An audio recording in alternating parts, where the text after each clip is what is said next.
Buenas tardes a todos y a todos acá en las Américas. Ya es de noche en Europa, África, empezando casi un nuevo día en países asiáticos y, y los países del Pacífico. Así que bienvenidos, bienvenidas a todos. Estamos iniciando la videoconferencia número 61, encuentro con los autores del número 335 de abril de 2026, el mes actual de lecturas, educación física y deportes, que encuentran ustedes desde hace ya varias décadas en www.fdeportes.com. Eh, Antes de presentar a los expositores, a los autores de trabajos, eh, comentarles el trabajo que nosotros hacemos, eh, más visible, digamos. Nosotros hacemos un trabajo que en realidad no se ve, que lo compartimos con los autores y con los revisores externos y con el staff que tiene que ver con la revisión de los trabajos, que eso es lo que finalmente terminan ustedes leyendo y ahora van a estar escuchando y viendo a los autores.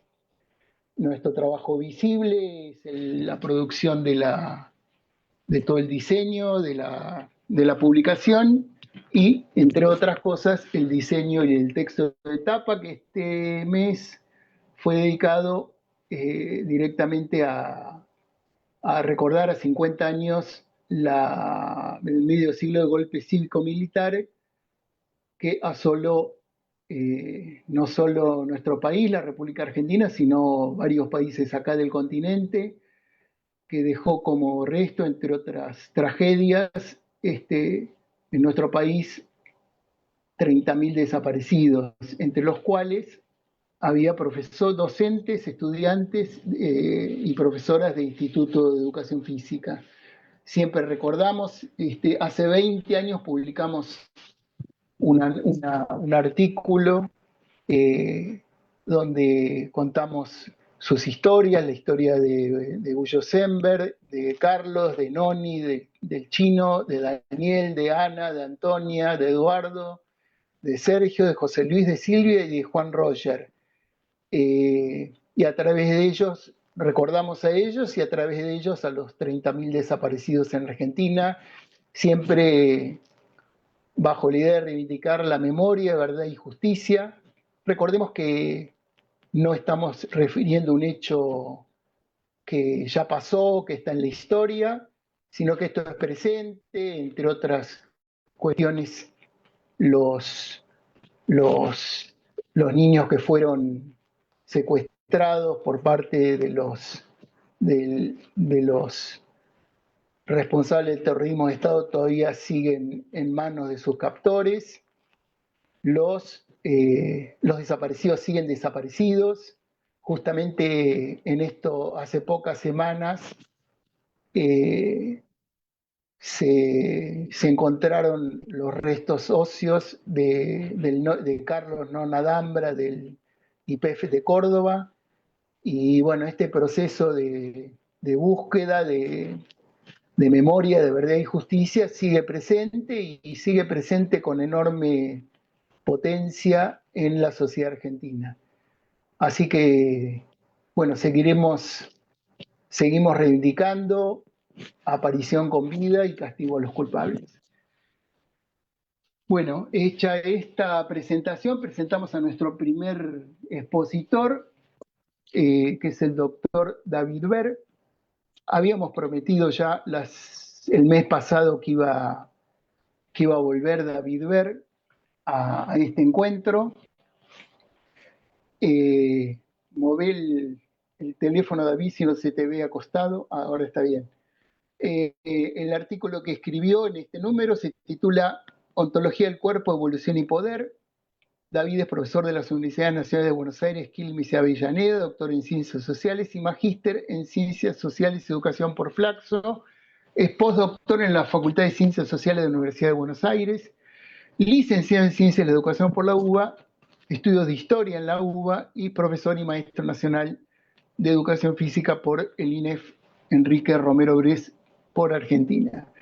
Así que David, te damos la bienvenida, bueno, reivindicando la lucha de hoy que tienen todas las universidades nacionales, entre ellas la UBA, para que se cumpla la ley que sostenga el presupuesto de las universidades. Adelante, David, con tu presentación.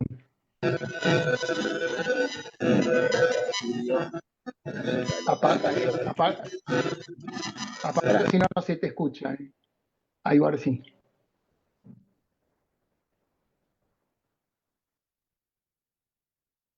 No, no, no te escucho.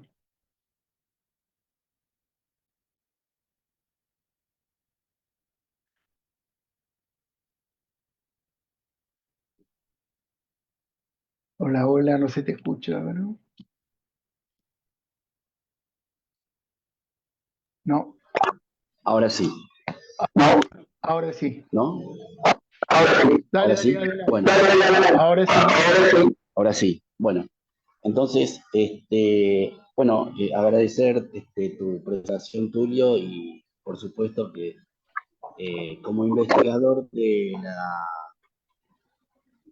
la relación maldita entre educación física y dictadura, incluyó mi trabajo de tesis doctoral, aparte como Nona Gambra, con una tesis de maestría de Ximena Penner, una egresada de COBA, adhiero a tu presentación y a tus inquietudes presentes y directivas en el buen sentido de la palabra. Y también agradezco que hayan nombrado el tema del cumplimiento de la ley de financiamiento educativo de las universidades, ya que se trata de eso, ¿no? Es una ley votada. Y bueno, básicamente a mí me parece muy grave que el Poder Ejecutivo no cumpla una ley, y también me parece muy grave el discurso de violencia que emana el Poder Ejecutivo, ya que después nos preguntamos, por ejemplo, ayer y hoy, qué está pasando con la violencia en la escuela, las amenazas en la escuela, ¿no? Bueno, en este marco atravesó mi hija Carlos Pellegrini, la atravesó porque también hubo escritos o escrituras en un baño donde va a haber un tiroteo, ¿no? Pero bueno, si tenemos un presidente que insulta como él y sanciona, y etcétera, etcétera, me parece que estamos en una situación muy compleja y de exacerbación de la violencia de la infancia. Bueno, habrá que pensar y escribir en eso, qué papel puede jugar la educación física.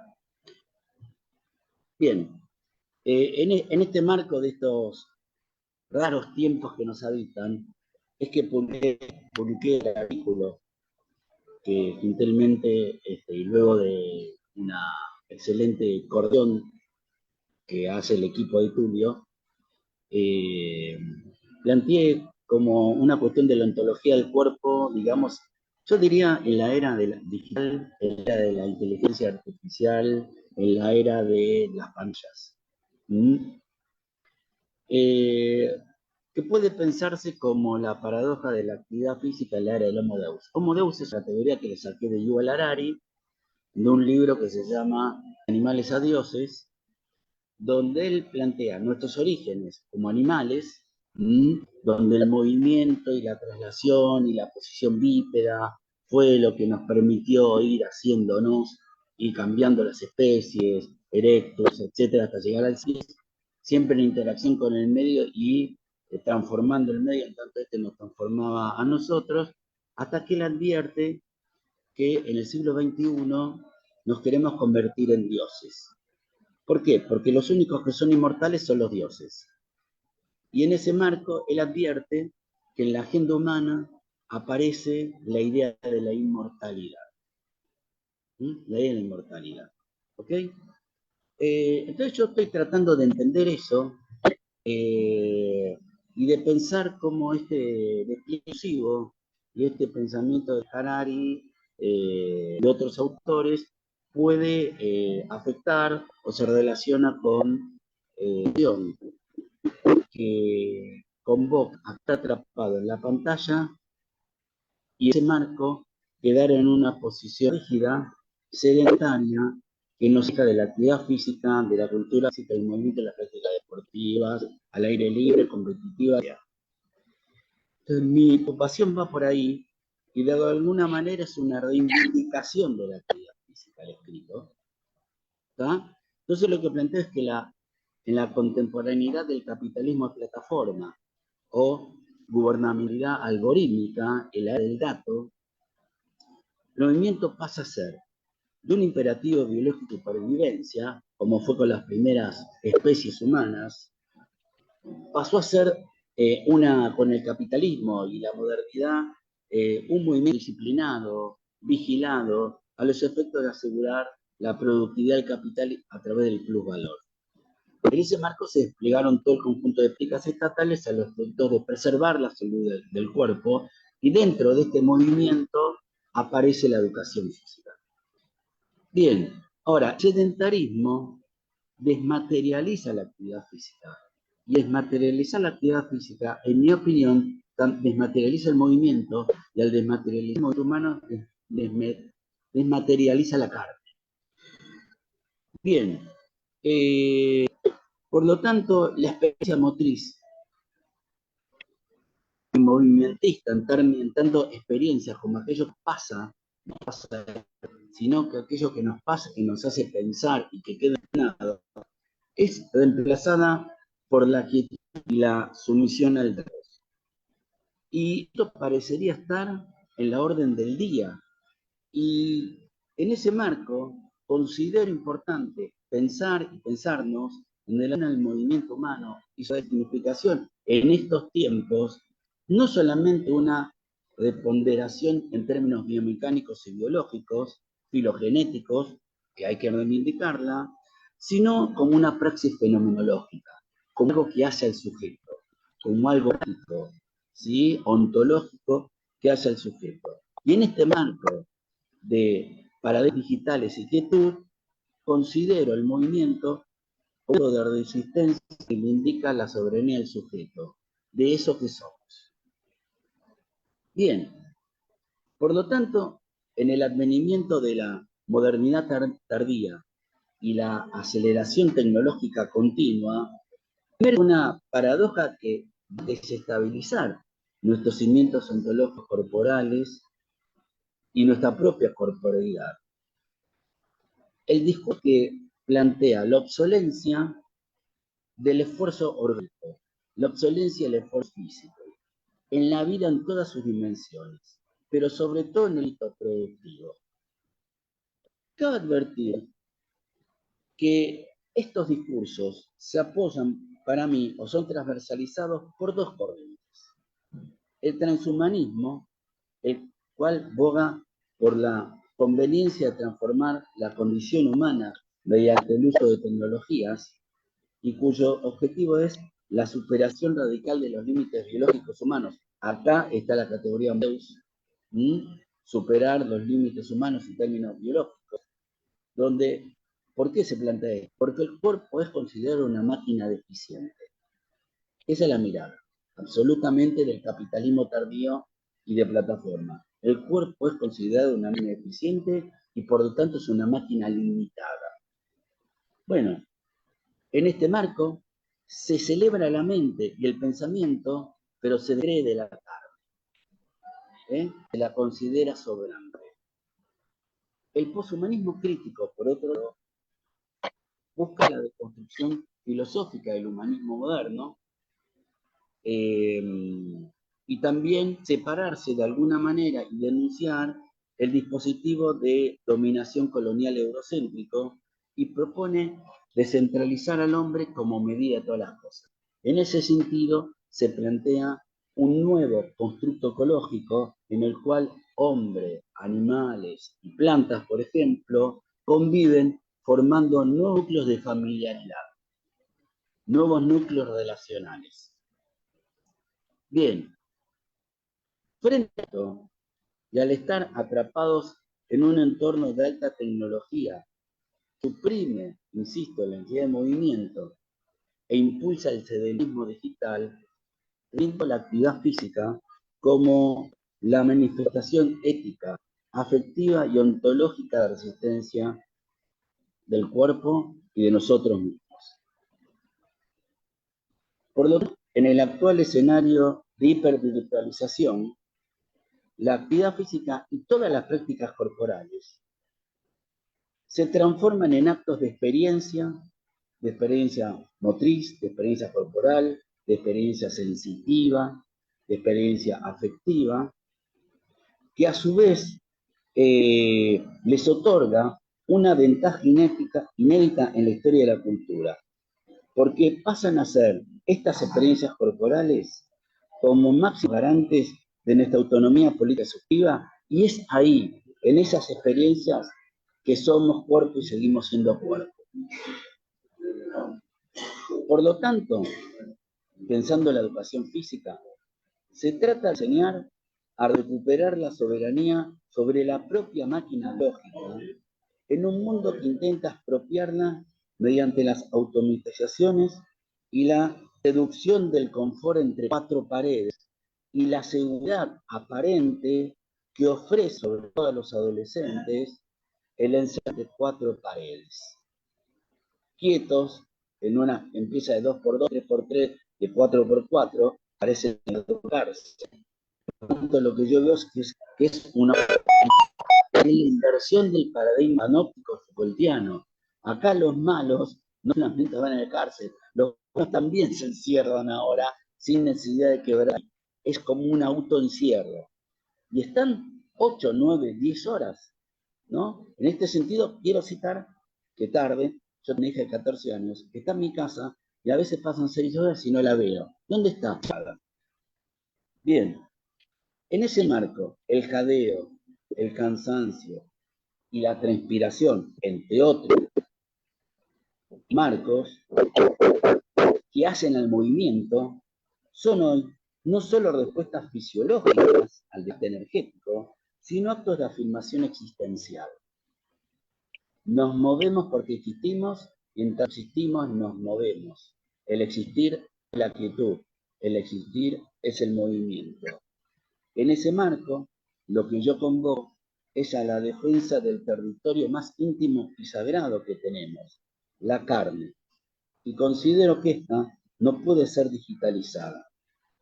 En ese marco, la actividad física es nuestro recordatorio principal de nuestra condición de vida y de eso que somos. Somos cuerpo. Bueno, hasta acá llego en estos 5 minutos. Ponete que tengo una pregunta. Dale. No, puedes ampliar porque... A ver si me escuchás. No, porque en un momento planteas las cuatro, digamos, los cuatro que fundamentan la educación física. Si podés ampliar un poco eso, no extenderte demasiado, pero sí plantearlo, dejarlo planteado, si puede ser. Creo que es algo que en general todos los que accedimos al texto, yo me incluyo, por lo menos me llamó mucho la atención eso, ¿no? Porque hay ahí como una multidisciplinaria, hay múltiples miradas, ahí hay como una síntesis de múltiples ideas. Y si puedes hablar sobre ese punto en particular.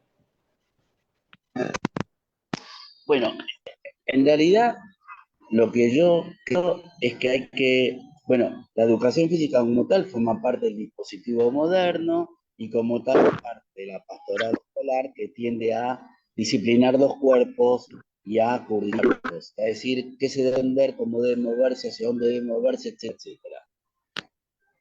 Bueno, en ese contexto a mí me parece, yo muchas veces y con Tulio cuestionamos el sentido de la educación física, que era moverse por moverse, ¿no?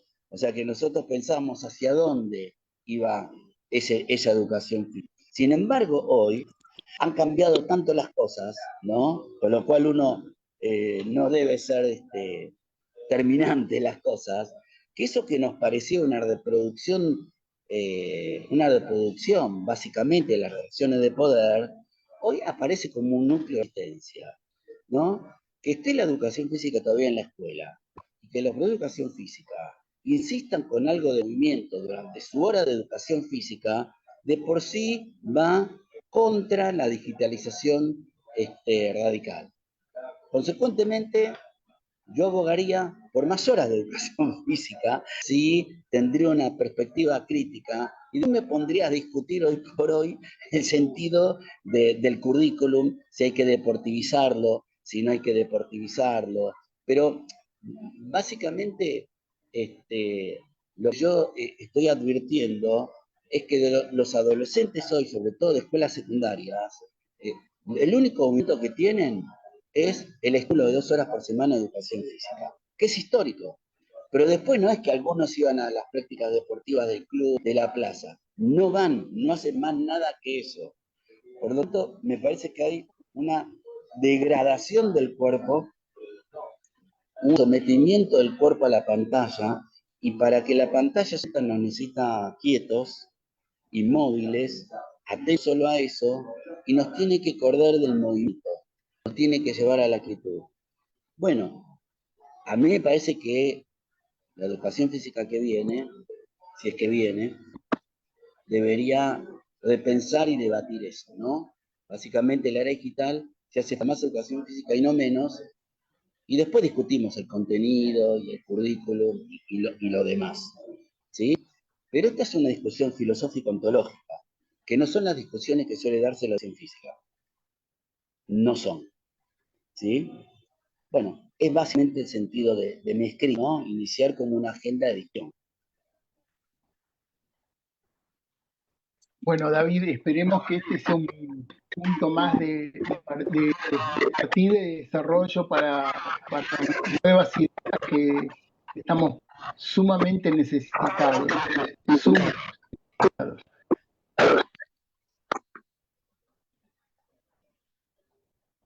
Sí, yo, Y pero bueno, sí, eh, te voy a igual mandar algunas que me dan vueltas sobre esto.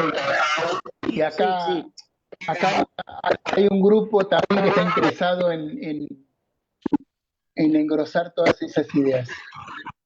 No, y aparte es como de sencillar, porque por ejemplo, yo veía que muchos cursos son de hip hop, expresión corporal, yo lo cuestionaba, y ahora en realidad me parece que lo que sea hacerlo y hay que llevarlo a la escuela. Todo lo que sea movimiento hay que llevarlo a la escuela. O sea, hay que girar, ¿no? Yo giré, ¿sí? Bueno, David, queda Bueno, planteado y creo que hay mucho para ir a partir de esto que estamos hablando.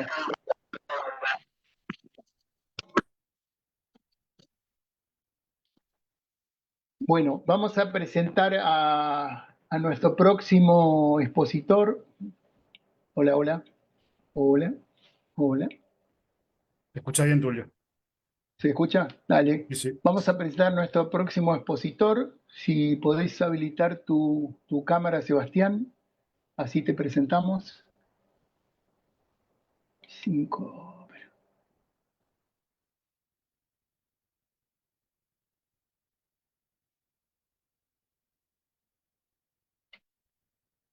Así te presentamos, Sebastián.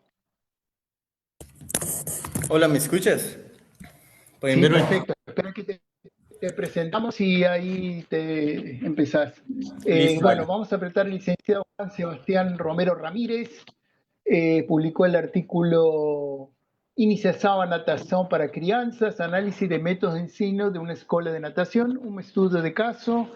Escribió ese artículo junto con el doctor Derli y Juliano Neuenfeld. Juan Sebastián es graduado en Educación Física por la Univates, maestrando del programa de posgraduación en Biotecnología de Univates y es profesor del curso de graduación en Educación Física y programa de posgraduación en Ensino de Univates.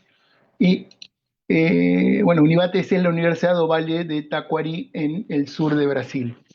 Sebastián, bienvenido a este encuentro y adelante con tu presentación. Hola, primero que nada agradecer a Tulio por la invitación y por haber tomado el tiempo de haber analizado el artículo y ser publicado. Muchas gracias a la revista. Bueno, primeramente quisiera hablar un poco de por qué la natación, por qué escogí natación para este tema. Es un deporte que, a pesar de que practiqué mucho tiempo al inicio de mi vida el fútbol, después de un tiempo comencé a practicar la natación justamente en la universidad y fue una práctica que me sacó un poco del contexto de las prácticas fuera del agua, ¿sí? Ya en el agua todo cambia. Yo motrizmente me consideraba una persona muy buena, hábilmente con habilidades motrices, lo que digo, muy buenas. Ya cuando entro al agua y me empiezan a explicar, haz estos movimientos, eh, haz estos movimientos, no consigo hacerlos, lo cual me parece algo muy curioso. Por eso comencé a investigar sobre la natación, me llamó mucho el tema de la natación. Eh, este estudio de caso que que mi profesor y yo publicamos, siempre fue en busca de conocer un poco más de la natación. Fomentar el deporte, ¿sí? Mediante crianzas, que fue la población, las crianzas, niños, que fue la población que nosotros usamos, siempre fue algo importante para nosotros, porque en Brasil es un país que tiene demasiadas playas y de los países que más personas mueren a lo largo en todo Brasil. En todo el mundo, las personas que más mueren son personas ahogadas en Brasil. Entonces, encontramos esa problemática, también la problemática que la natación termina teniendo un método tecnicista, es decir, que es repetitivo. Muchas veces se le enseña a todo el mundo exactamente igual, usando los mismos ejercicios, repitiendo él una y otra vez, que termina siendo tedioso para niños que están apenas comenzando en la iniciación del deporte. Y eso hace otra problemática de la natación. Surge esa problemática es de los deportes que más tiene porcentaje de abandono a unas 10 aulas. Todo el mundo sale y nunca vuelven. Los niños terminan odiando la natación por ese método tecnicista de siempre, siempre, siempre repetir los mismos ejercicios hasta conseguirlo. Bota una plancha, hace el movimiento técnico, repítelo por el otro lado y así constantemente. Es por eso que nosotros entonces tomamos eso, encontramos una piscina la cual se decía que era supremamente didáctica y lúdica. Entonces nos queríamos conocer los métodos y la metodología y los métodos que usaban esa piscina, esa escuela de natación. Claramente, nosotros delimitamos los temas, es decir, usando como concepto el método, que es la estrategia usada por el profesor para una aula, la metodología, que es una estrategia de una forma más sistémica, una forma de poder encajar todos los métodos de una forma sistémica, ¿tá? Y también la enseñanza de la natación, claramente hay diferentes conceptos de enseñar la natación. Nosotros tomamos como la natación como un desarrollo de habilidades dentro del agua, en la cual el sujeto puede sentirse y desarrolla esas habilidades de poder estar fluctuando, que sería estar flotando, locomoverse o desplazarse, ¿sí? Un control de la respiración adecuado dentro del agua, una iniciación. Y ese es otro problema, el choque entre la ludicidad, ¿sí? Y la técnica. ¿En qué momento ellos se encuentran para que la enseñanza de la natación sea adecuada y no pase a ser un modelo tecnicista, o lo contrario, sea solo lúdico y un juego sin ningún sentido? ¿Tá? Entonces, dentro de la enseñanza, el concepto de la enseñanza de la natación tiene que existir la iniciación a los estilos de natación. Y por último, el salvamento acuático, que es una habilidad fundamental para nosotros por la problemática que ya comenté. Entonces, el objetivo de toda la investigación fue analizar las metodologías y los métodos de enseñanza utilizados por los profesores constantemente, porque nosotros tomamos como muestra profesores, no usamos a los alumnos, sino cómo los profesores adaptaban las clases para esos alumnos, ¿sí? Y cómo ellos podían llegar a aplicar ese conocimiento de ellos y llegar a saber si aparte de que ella se pinta como una escuela de natación lúdica, o tal vez es tecnicista y simplemente se pinta como lúdica, sin juegos que en realidad no tienen nada que ver con la ludicidad, la lúdica y la diversión, ¿tá? Entonces, nosotros tomamos 3 profesores, usamos criterios de avaliación, que sería como que tuvieran más de 7 años de experiencia, porque también tenían, dentro de esa escuela existen personas que hacen prácticas y todavía no son formados, por ende no es igual a evaluar a una persona que tiene muchos años de experiencia en la misma institución que una persona que apenas está comenzando tanto en la facultad como también enseñando natación. Entonces tomamos los profesores con mayor experiencia, ¿sí? También la población, tomamos población que fuera niños, ¿por qué? Niños iniciantes que pudieran, ahí es cuando uno percibe, porque no puedo evaluar qué tan lúdica es una aula de una persona de alto rendimiento. ¿Por qué? Porque en el alto rendimiento sí es mucho más enfocado en la técnica, en la eficiencia del movimiento, en la eficacia, ¿sí? En qué menos energía puedo gastar al momento de desplazarme dentro del agua. Contrario de una persona iniciante y más si hablamos de niños. Lo que necesitamos aquí es una mezcla entre el niño necesita aprender a nadar, pero cómo yo puedo enseñarle darle ese conocimiento, que él tenga experiencias dentro del agua y que sean buenas para él. Y no simplemente, cuando tú eres un niño, tú no te concentras en nadar lo más rápido posible, sino en divertirte dentro del agua, de sentirte bien dentro del agua. Entonces, esto fue un ensayo que hicimos, avaliamos diferentes temas como lo es el espacio, los materiales que usaban los profes, en qué momento se podía ver que el profe está usando un estilo de enseñanza, sus métodos de enseñanza también se evaluaron. Y eso fue a lo largo de unas 4 semanas por cada profesor, es decir, 2 clases para cada profesor. Encontramos que aquí se encontró una relación, nosotros tomamos todos los datos e intentamos darle porque cuando tú tienes todos los datos es cuando tú dices, bueno, ¿en qué momento todo esto se conecta? ¿En qué momento tú consigues darle un sentido a todo lo que encontraste? Entonces, ahí nosotros decidimos separarnos en 2 categorías. La primera categoría es la relación entre materiales y el espacio. ¿Cómo el profesor puede llegar a botar, no sé, un salvavidas de 2 metros y por qué no 3 metros? ¿Sí? Realizamos también entrevistas post, es decir, después de las aulas vistas. ¿Para qué? Para poder después cuestionar a esos profes. ¿Por qué usted hizo eso? ¿Con qué sentido tú hiciste eso? Encontramos que la relación entre espacios y materiales en esa escuela era algo demasiado innovador, por así decirlo, ya que habíamos realizado una revisión sistemática anteriormente, buscando otras escuelas y todas eran tecnicistas. En esta se encontró que realmente el estudiante era el centro de la educación de la natación.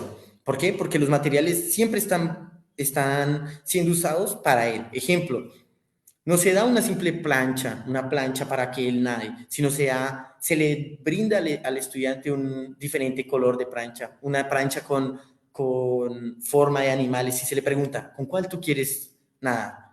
No, que yo quiero el azul, dice el niño. Bueno, y el azul con forma de pingüino, con forma de tiburón, ¿sí? ¿Eso con qué sentido se hace? Nosotros dentro del texto lo justificamos con que el niño necesita sentirse propio del objeto, ¿sí? Que no sea un objeto que él simplemente está tomando porque tiene, sino porque él quiere tener ese objeto. Eso hace también una relación directa con el objeto. Los espacios. ¿En qué momento el profesor adapta el espacio antes de que lleguen los alumnos? Lo que buscamos nombrar como el preimpacto. Preimpacto. Todo eso nosotros lo vamos recopilando en el artículo y relacionándolo con los modelos de enseñanza. La gente encontró diferencias significativas entre cada uno de los profes. Por más que tuviera una metodología establecida, el cómo se enseña, el por qué se enseña en la institución no estaba dicho. Entonces, los profesores tienen una metodología de hoy tienes que trabajar fluctuación, que sería cómo el alumno fluctúa o realiza y respiración, un ejemplo. Y ellos se les dice, tienen que trabajar eso, pero cada uno lo realiza de forma diferente.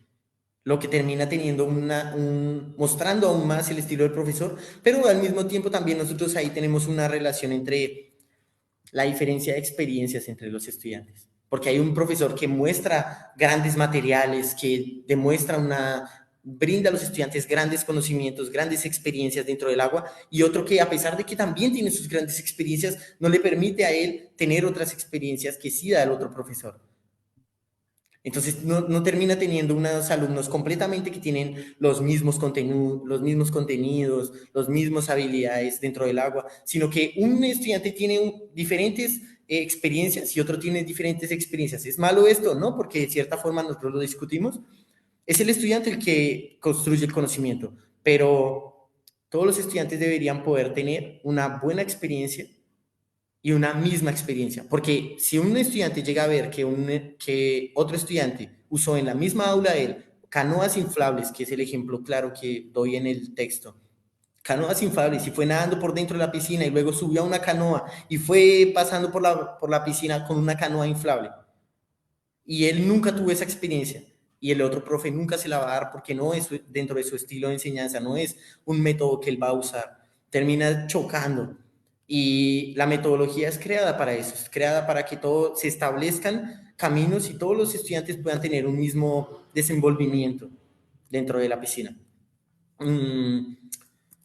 Creo que eso fue a grandes rasgos lo que, como se podría decir, de mis conclusiones, de lo que encontramos en el estudio y lo maravillado que estoy después de haber hecho todo ese estudio. Bueno, un poco estás planteando en tu trabajo esa tensión que siempre hay en la natación entre enseñanza de las técnicas y todas estas cuestiones que tocan cuestiones emotivas, relacionales, vinculares que uno tiene con un medio, digamos que no es el usual, ¿no? Yo creo que ahí estás planteando, quizás se me ocurre que lo que sí o sí deberían proponerse, esa cuestión del poner como centro esta cuestión de, bueno, el bienestar, esa sensación de placer, pero también la seguridad. Me parece que ahí hay un tema que aparte se vincula con lo que empezaste hablando al principio, que es este tema de la cantidad que se ahoga, ¿no? O sea, creo que cualquier escuela de natación, más allá de, obviamente, buscar esas técnicas, esos modelos de enseñanza alternativos, siempre debe plantearse este tema de la seguridad. O sea, creo que alguna vez alguien me dijo que me dio la definición perfecta de nadar, digamos. Uno puede pensar de dos definiciones. Nadar sería nadar los estilos de natación, sería como es. Y otra definición sería desplazarse en la parte profunda de la piscina sin ayuda, digamos, con autonomía. Eso sería, en todo caso, cómo se desplaza, eso se puede ir mejorando, pero si uno no tiene seguridad, medio que por más que sepa hacer buenas técnicas, ¿de qué sirve tener una buena técnica si uno tiene que hacerla en la parte baja del agua? No sirve para nada. O sea, no te vas a salvar de ahogarte, digamos. Creo que ahí hay un tema que todavía hay que seguir planteando a la hora de la enseñanza de la natación, ¿no? Sí, no, incluso nosotros dentro de todas las experiencias que te dije, las diferentes variaciones que tiene cada profe, uno de ellos sí hace aulas de salvamento acuático, lo cual otro no hace, ¿me entendés? A eso es a lo que me refiero, con que se generan diferentes experiencias que todos deberían tener. Él bota a ellos a nadar con camisa, que los estudiantes cuestionaron en ese momento de su aula. Puede usar los óculos de natación, las gafas de natación. No, porque en algún momento tú vas a necesitar nadar sin las gafas. ¿Me entendés? Entonces termina siendo diferentes experiencias que obviamente yo concuerdo contigo, la natación no es simplemente la técnica y por eso fue algo que, por eso no me gustó mucho de la natación, que es muy tecnicista, por lo cual quisimos ver si existe otras formas de enseñar la natación y realmente el concepto claro de la natación es poderse dislocar dentro del agua con autonomía y sin gastar mucha energía. ¿Me entendés? Entonces, yo claramente estoy de acuerdo contigo con lo que tú planteas de la importancia de que aparte de que no todo el mundo quiere solo aprender los estilos de natación, sino tú vas a la playa y una persona que sabe los estilos de natación, una persona que nada, también se puede ahogar dentro de la playa, porque no conoce el agua. El agua, después de ciertas olas, tiene una cosa que se llama el, las olas antirreflujo, entonces ellas te van a llevar para dentro del agua. Por más que tú sepas nadar muy bien técnicamente, hay que saber conocer el agua, respetar el agua, y eso es, son diferentes temas que nosotros dentro del texto las tratamos, ¿sí? Y después vamos a los estilos de enseñanza directamente. Bueno, Sebastiano, la verdad que planteamos un tema bastante eh, interesante y aparte que hay cantidades de profesores de educación física en todo el planeta que se dedican a la enseñanza de la natación. Yo diría que es uno de los ítems centrales, claves de intervención de profesores de educación física. Creo que también es un ámbito donde a los profesores de educación física se les reconoce ese saber particular de poder enseñar a nadar. Hay millones de personas que han aprendido a nadar eh, y disfrutan de las piscinas, de las playas, gracias a profesores que se han ocupado de enseñarles de una manera o de otra. Así que, bueno, yo creo que es un tema relevante para la educación física y bueno, es muy interesante que hayan abordado este tema y que, bueno, que estés inmerso dentro de estas investigaciones en torno a la natación. Muchas gracias, Tulio. Muchas gracias.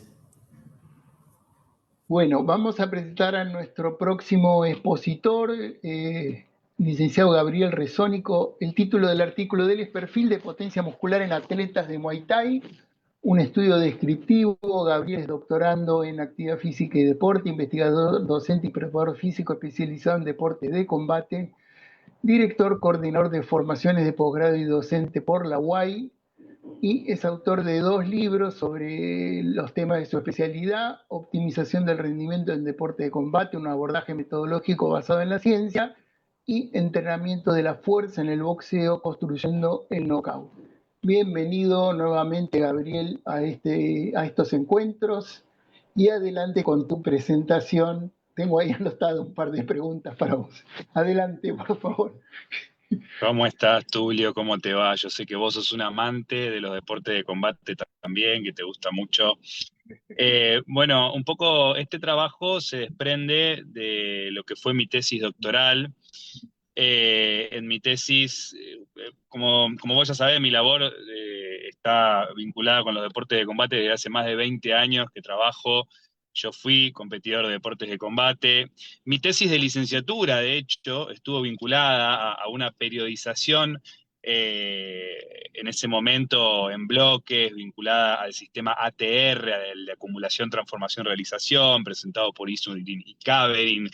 Y bueno, yo en ese momento tenía un equipo de competición de kickboxing y justamente mi tesis de licenciatura estuvo relacionada con eso. Mi tesis de maestría estuvo relacionada con un sistema que buscaba desarrollar la flexibilidad en atletas de Muay Thai y de boxeo y analizar el impacto que esto tenía sobre su movilidad y si había algún tipo de relación con un gesto específico deportivo que era el golpeo.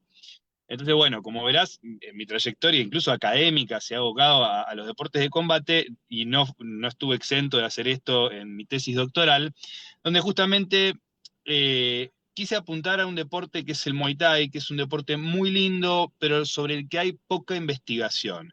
¿Qué pasa? Los deportes que más relevancia siempre se les da son los deportes olímpicos, ¿no? El boxeo, el judo, particularmente el boxeo y el judo, hay mucha investigación en estos deportes.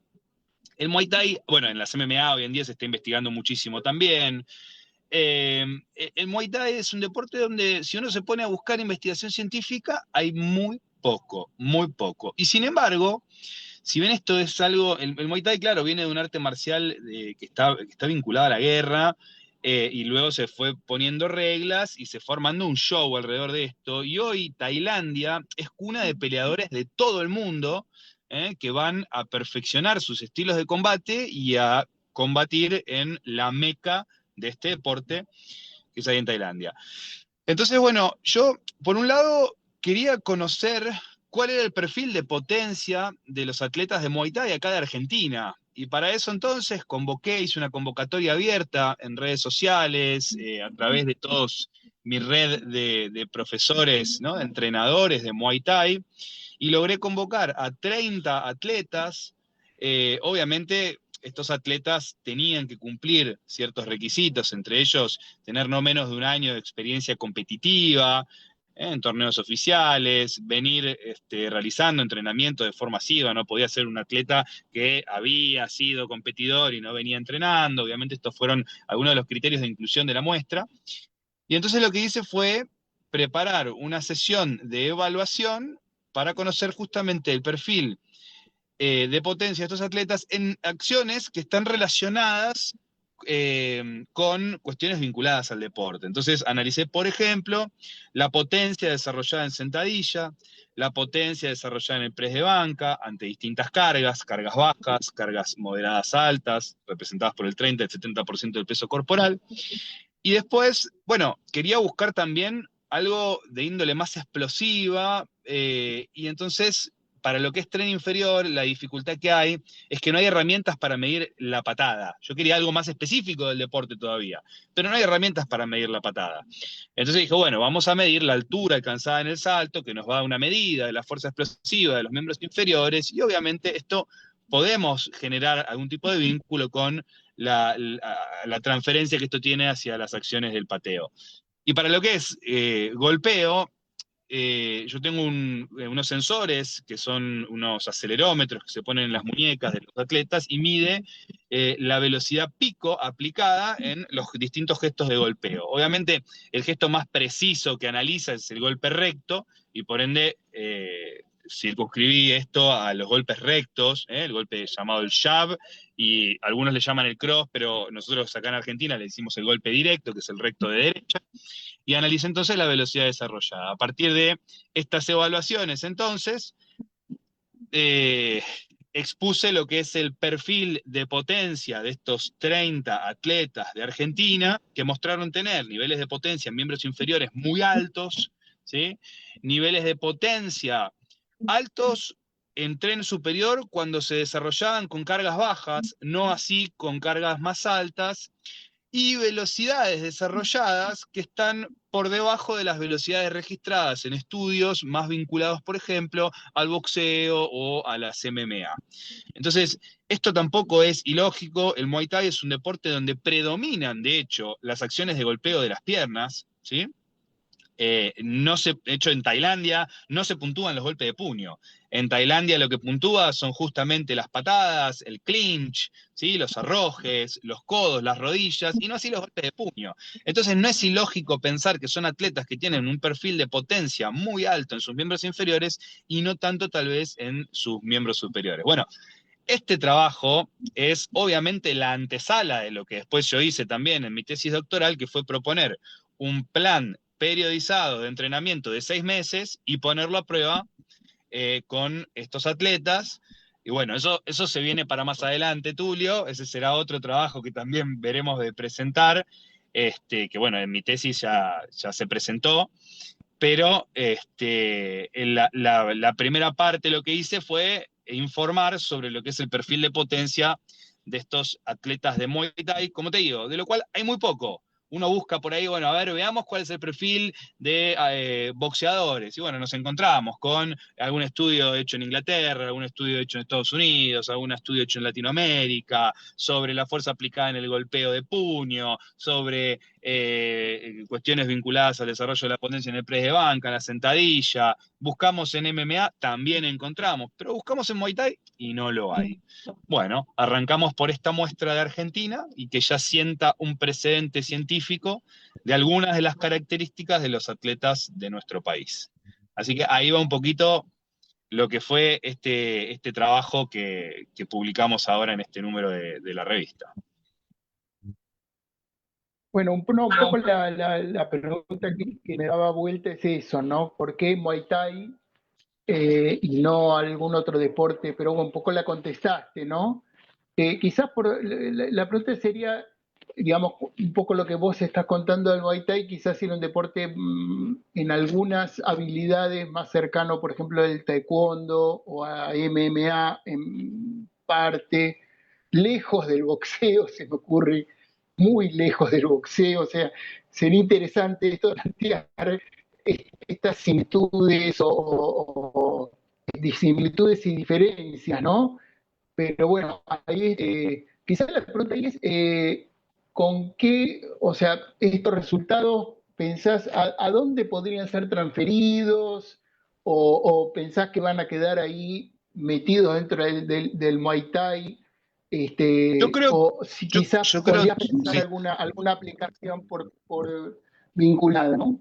Te lo pregunto aparte por toda tu experiencia en deporte de combate, que obviamente tenés esa visión, ¿no? Mira, yo creo que para empezar, cualquier referencia de datos de fuerza, de potencia, de velocidad, son una herramienta muy útil para el entrenador, que por ejemplo tiene un atleta que tal vez, acá estamos hablando de atletas que ya están experimentados, que ya tienen un año de competencia, atletas que ya tienen un año como mínimo de entrenamiento en el alto rendimiento deportivo. Entonces decimos, bueno, también es un parámetro de referencia para que cualquier atleta diga, bueno, a ver, ¿cuáles son los niveles de mi atleta que recién está arrancando? ¿Está próximo a esta muestra de atletas de Muay Thai? ¿Sus niveles de potencia en miembros inferiores son similares o están muy por debajo? Me preocupa que los niveles de potencia en tren superior no sean muy altos. Bueno, pero en realidad esto hemos visto que tal vez es una característica, puede llegar a ser una característica de los peleadores de Muay Thai. Entonces, para empezar, una caracterización física de estos deportistas es una herramienta muy útil para el entrenador. Es también una herramienta para el desarrollo de una periodización que esté ajustada a las demandas propias del deporte, que fue justamente lo que yo hice, ¿no? Decir, bueno, nosotros tenemos que apuntar a una periodización que justamente ajuste estas cuestiones, siga desarrollando la potencia de los miembros inferiores, integrando, ¿no? La fuerza explosiva que logramos en los saltos con la potencia desarrollada en sentadilla, ver de integrar tal vez un poco más la potencia desarrollada en el tren superior con la ejecución o la eficiencia en la ejecución de los golpes de puño. Y después, claro que sí, establecer comparativas con otras modalidades, ¿no? Es decir, bueno, a ver, este es el perfil de potencia de un atleta de Muay Thai. ¿Cuál es la diferencia con el perfil de potencia de un atleta de Taekwondo? Que como vos bien decís, por ahí pensamos, bueno, ambos patean, pero sin embargo son deportes que tienen prestaciones muy diferentes, con tiempos de combate diferentes, hasta incluso tempos, o sea, densidades de combate diferentes. Densidades de combate diferentes. Cuando hablamos de densidad, hablamos del tiempo de trabajo por el tiempo de recuperación que se da intra-round, ¿no? Entonces, la densidad del combate de Muay Thai es diferente a la del Taekwondo, es diferente a la del boxeo. Bueno, creo que cada precedente que nosotros sentamos nos acerca a conocer un poquito más en profundidad nuestro deporte y hasta incluso a tener la posibilidad de compararlo con los perfiles de otros. Y de ahí es donde radica, creo yo, su importancia, ¿no? Una más te hago antes de cerrar. Eh, Ahí quizás faltaría, siempre le encuentro algo para dejar abierto, la relación entre, digamos, la potencia y la eficacia, digamos, cuando digo, la realidad es que en estos deportes, digamos, esto, digamos, como si diríamos, goles son amores, digamos. Digamos, si encontraste, porque uno podría pensar, bueno, la potencia automáticamente va a los resultados finales, pero bueno, no siempre esto se da, ¿no? O sea, uno puede tener un atleta que tiene una enorme potencia, pero si no sabe sacar la patada en el momento justo y el otro tiene menos, pero es más vivo, más rápido, gana el más rápido, digamos, o el más vivo o el que se sabe manejar mejor. Pero bueno, sería interesante pensar esto en condiciones no tan in vitro, sino in situ, digamos, de qué manera esto impacta, no impacta, dejo abierto esto, pero bueno, no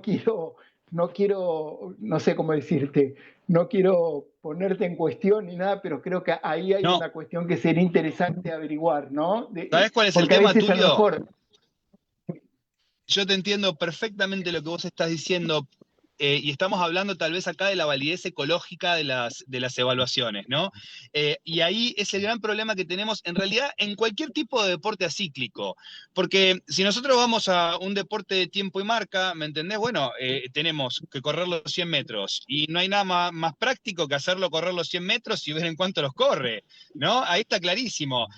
Ahora, en cualquier deporte de tiempo y marca, perdón, al revés, ¿no? En cualquier deporte acíclico, ya sea de combate, un deporte como el fútbol, el handball, las evaluaciones van a hablar siempre del rendimiento individual de la persona en ese momento y podemos hablar de un cierto grado de transferencia, pero en competencia las acciones son sumamente amplias, están vinculadas a cuestiones cognitivas, vinculadas a la toma de decisión, y no solamente a la potencia desarrollada, ¿no? O a la velocidad. Entonces creo que ahí, digamos, llegar a ese nivel de validez ecológica en una evaluación, te diría que es imposible.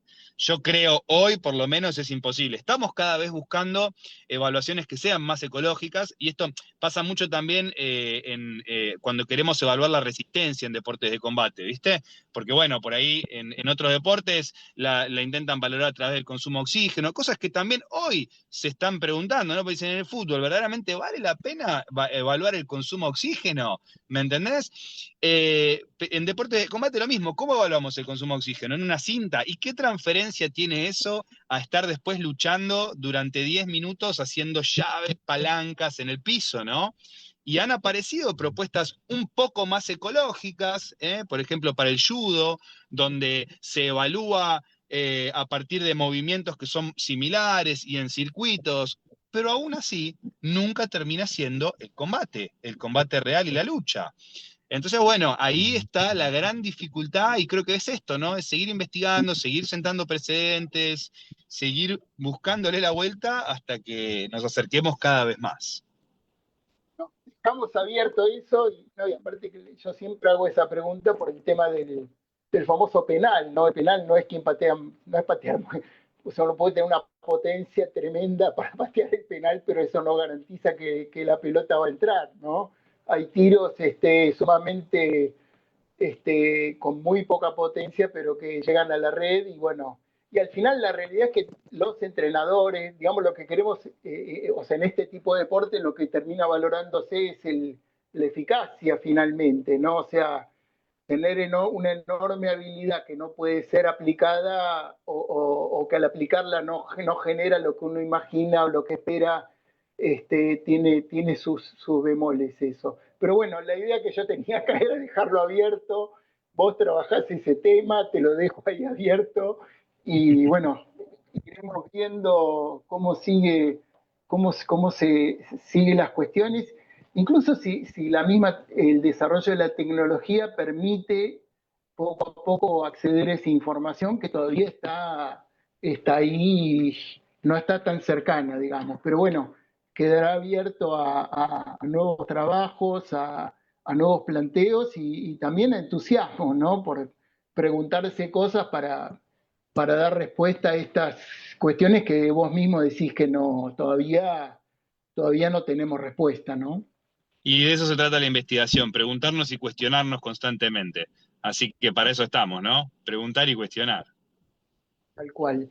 Bueno, Gabriel, te agradezco la presentación. Seguimos, supongo seguiremos viéndonos y escuchándonos y bueno, estamos siempre en contacto. Muy bien, Tulio.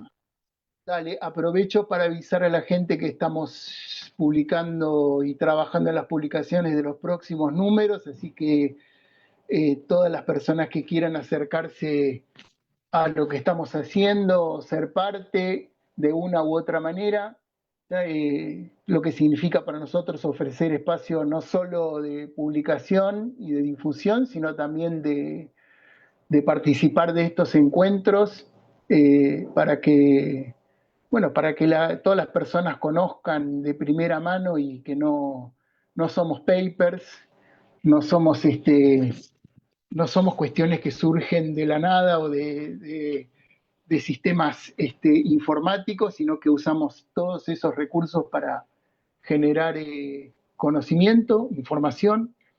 Así que bienvenidos a todos.